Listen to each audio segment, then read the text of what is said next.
بسم اللہ الرحمن الرحیم۔ آج ہم سورۃ البقرہ کی آیت نمبر 148 سے لے کر 154 تک پڑھیں گے۔ وَلِكُلِّ اور ہر قوم کے لیے وجہتن ایک سمت مقرر ہے، ہوا وہ مولیہا اسی کی طرف منہ کرتی ہے، فاستبقوا الخیرات بس تم آگے بڑھ جاؤ ایک دوسرے سے نیکیوں میں۔ تحویل کعبہ کے بعد یہود اور منافقین نے اعتراضات کی بچھاڑ شروع کر دی اور سادہ لوگ مسلمانوں کو طرح طرح کے مکر و فریب سے اسلام سے برگشتہ کرنا اپنا مشغلہ بنا لیا۔ قرآن نے ان کے سب شور و شوب کا ایک ہی مسکت جواب دیا کہ اس میں اعتراض کی کیا بات ہے۔ مسلمانوں سے پہلے جتنی امتیں گزری ہیں سب کے لیے ایک ایک سمت عبادت کرنے کے لیے مقرر کر دی گئی۔ اگر پیغمبر اسلام نے اپنے رب کے حکم کے مطابق کعبہ کو اپنی امت کا قبلہ مقرر فرما دیا تو اس میں کیا انوکھی بات ہے کہ تم یوں سیخ پا ہو گئے، بلکہ اللہ تعالیٰ کی حکمت کا تقاضا بھی یہی ہے کہ کعبہ جسے ابراہیم اور اسماعیل علیہ السلام کے مقدس ہاتھوں نے تعمیر کیا، ملت ابراہیمی کے علمدار اور نسل اسماعیل کے نبی کا قبلہ بنایا جائے۔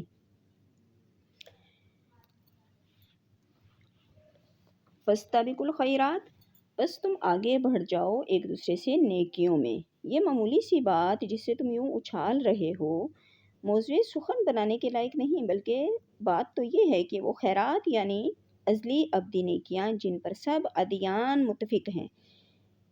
ان کو عملی جامہ پہنانے میں ایک دوسرے سے سبقت لے جانے کا جذبہ پیدا کرو۔ لیکن یہ کام تو مشکل ہے، اس میں نفس کو تکلیف پہنچتی ہے، اپنی خواہشات کا خون کرنا پڑتا ہے اور وہ تمہارے بس کا روگ نہیں۔ اس لیے تم ان حقیقی امور سے روگردانی کیے ہوئے ہو اور فرعی اور غیر اہم چیزوں کو یوں اہمیت دے رہے ہو گویا دین کا اصل اصول یہی چیزیں ہیں۔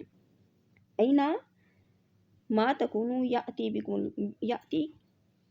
اینا ما تکونوا تم جہاں کہیں بھی ہو یاتی بکم اللہ جمیعا لے آئے گا اللہ تعالیٰ تم سب کو۔ اینا ما تکونوا یاتی بکم اللہ جمیعا تم جہاں کہیں بھی ہوگے اللہ تعالیٰ تم سب کو لے آئے گا، یعنی تم جہاں کہیں بھی ہوگے جب تمہاری موت کا وقت آنا ہے تو اللہ تعالیٰ نے تم سب کو وہیں سے ہی اپنے پاس بلا لینا ہے۔ ان اللہ علی کل شیء قدیر کہ اللہ تعالیٰ پہ کچھ بھی مشکل نہیں ہے۔ ان اللہ بے شک اللہ تعالیٰ علی کل ہر چیز پر علی کل شیء قدیر ہر چیز پر قادر ہے۔ ومن حیث اور جہاں سے بھی خرجت آپ نکلیں، فولی تو موڑ لیا کریں وجہ کا اپنا چہرہ شطر المسجد الحرام مسجد حرام کی طرف۔ وَإِنَّهُ اور بے شک للحق من ربک یہی حق ہے آپ کے رب کی طرف سے، وَمَا اللَّهُ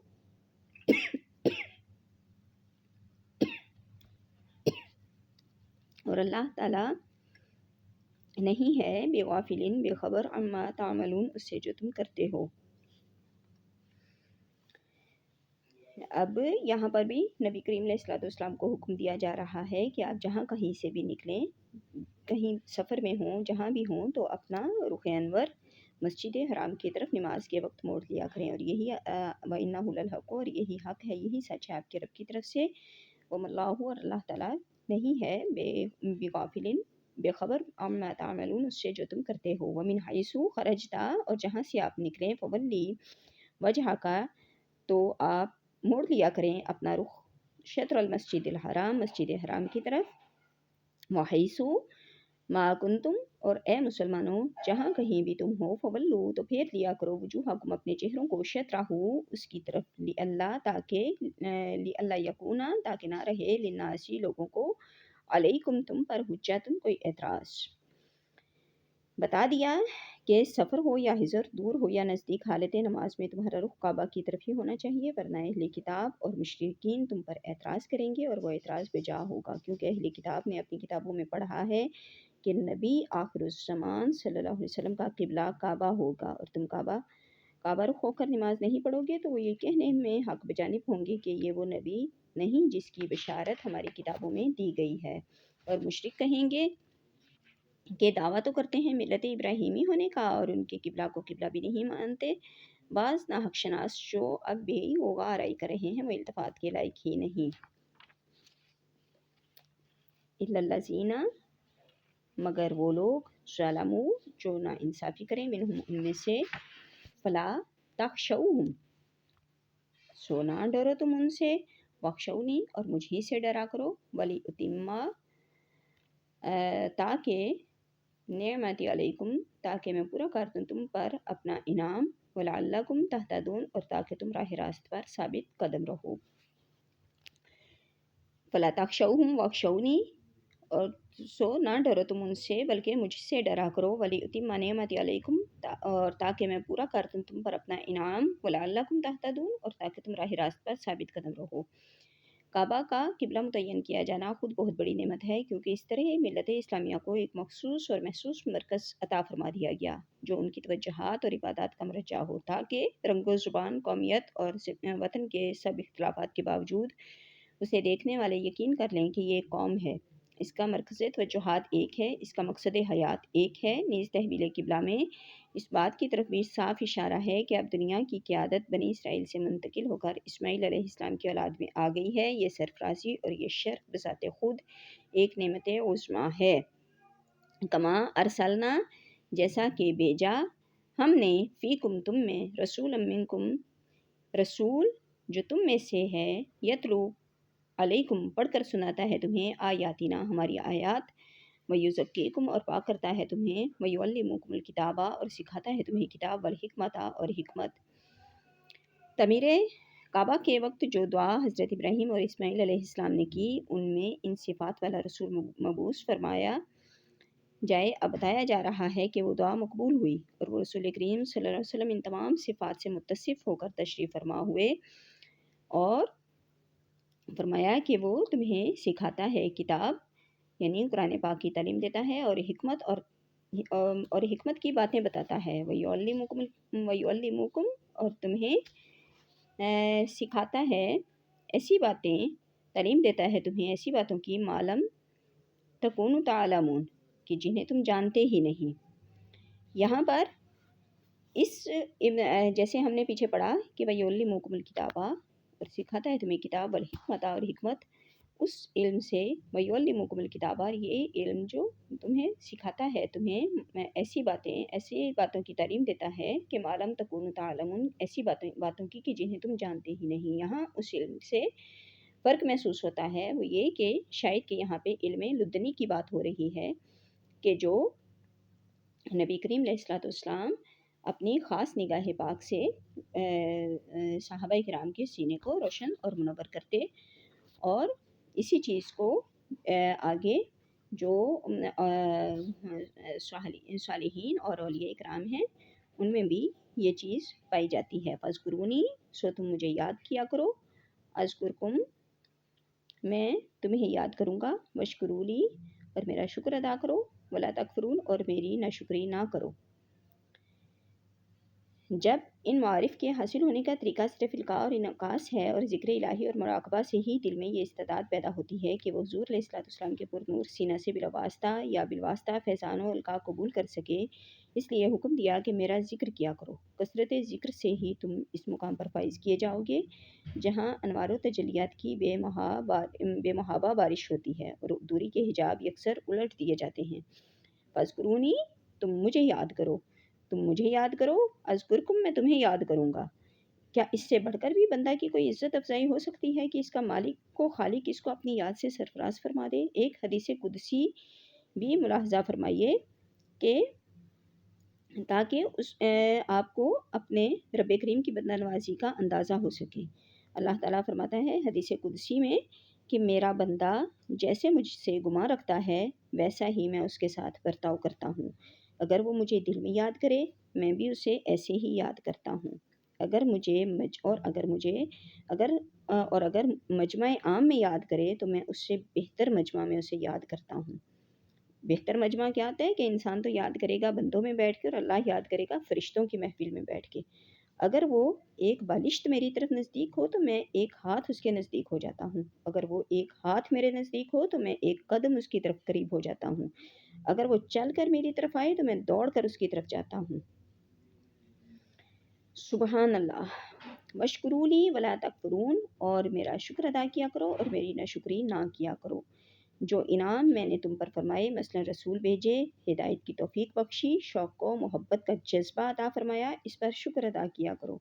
نعمتوں کا انکار، رسول کی نافرمانی اور غفلت میں وقت ضائع کر کے ناشکری نہ کرو۔ یا ایھا الذین آمنو، اے ایمان والو، یا ایھا الذین آمنوا استعینوا بالصبر والصلاۃ، کہ اے ایمان والو مدد طلب کیا کرو بالصبر، صبر کے ساتھ، والصلاۃ اور نماز کے ساتھ، ان اللہ بے شک اللہ تعالیٰ مع الصابرین صبر کرنے والوں کے ساتھ ہے۔ دنیا کی امامت کا جو شرف تمہیں بخشا گیا ہے، اس کی ذمہ داریوں سے عہدہ برا ہونے کا طریقہ بتایا جا رہا ہے کہ صبر کا دامن مضبوطی سے پکڑے رہو، مشکلات سے گھبراؤ نہیں، بلکہ اللہ تعالیٰ کی تائید و نصرت پر بھروسہ کر کے قدم بڑھاتے جاؤ، اور نماز سے اپنی بندگی کے تعلق کو پختہ بناتے رہو، یقیناً کامیابی تمہارے قدم چومے گی۔ یہاں سے معیت خصوصی مراد ہے، یہاں معیت سے خصوصی معیت مراد ہے، یعنی تائید اور نصرت کی معیت، اور صاحب تفسیر مظہری لکھتے ہیں کہ یعنی اس سنگت سے وہ خاص سنگت مراد ہے جس کی کیفیت بیان نہیں ہو سکتی، صرف عارف ہی اس کو سمجھ سکتے ہیں۔ ان اللہ مع الصابرین، کہ بے شک اللہ تعالیٰ صبر کرنے والوں کے ساتھ ہے۔ اس معیت کی بات ہو رہی ہے کہ یہاں سے خاص معیت مراد ہے۔ ولا تقولوا، اور نہ تم کہا کرو، لمن یقتل، اسے کہ جو قتل کیے جاتے ہیں، فی سبیل اللہ، اللہ کی راہ میں، اموات کہ وہ مردہ ہیں۔ یہاں پر سختی سے جو شہداء ہیں جو اللہ کی راہ میں مارے جاتے ہیں ان کو مردہ کہنے سے منع فرمایا گیا ہے۔ جب میدان بدر میں کئی مسلمان شہید ہوئے تو لوگوں نے کہنا شروع کیا کہ فلاں مر گیا، وہ اپنی زندگی کی لذتوں سے محروم ہو گیا۔ غیرت الہی اس کو برداشت نہ کر سکی کہ جن لوگوں نے اس کے دین کی سربلندی کے لیے اپنی جانیں قربان کی انہیں مردہ کہا جائے، اس لیے یہ آیت نازل فرما کر اللہ کی راہ میں جان دینے والوں کو مردہ کہنے سے سختی سے روک دیا گیا، بلکہ بتایا کہ وہ زندہ ہیں۔ شہداء کی زندگی کس قسم کی ہے، اس پر گفتگو کرتے ہوئے صاحب روح المعانی تصریح کرتے ہیں کہ یعنی سلف صالحین کی اکثریت کا یہی مذہب ہے کہ شہداء کی زندگی روحانی اور جسمانی دونوں طرح کی زندگی ہے، اور بعض کا خیال ہے کہ صرف روحانی زندگی ہوتی ہے، لیکن جو پہلا قول ہے وہ صحیح ہے۔ اور صاحب تفسیر المظہری بیان فرماتے ہیں کہ اللہ تعالیٰ ان کے روحوں کو جسموں کی قوت دیتا ہے، وہ زمین، آسمان اور جنت میں جہاں چاہیں جاتے ہیں، اور وہ شہداء اپنے دوستوں کی امداد کرتے ہیں اور اپنے دشمنوں کو ہلاک کرتے ہیں۔ جب شہداء کی زندگی کا یہ حال ہے تو انبیاء اور صدیقین امت جو شہیدوں سے مرتبہ و شان میں بلا اتفاق اعلیٰ اور برتر ہیں، ان کی زندگی میں کیوں کر شبہ کیا جا سکتا ہے؟ اسی زندگی کی وجہ سے ان کے جسم خاکی بھی صحیح سلامت رہتے ہیں۔ اب ایک نبی کے بارے میں کوئی یہ کہہ دے کہ نہیں، توبہ نعوذ باللہ، کہ وہ تو چلے گئے دنیا سے، اب انہیں کوئی خبر نہیں ہے۔ وہ نبی کہ جس کا شہید تو وہ کہ جس نے جدوجہد کی، دنیا میں جدوجہد کی،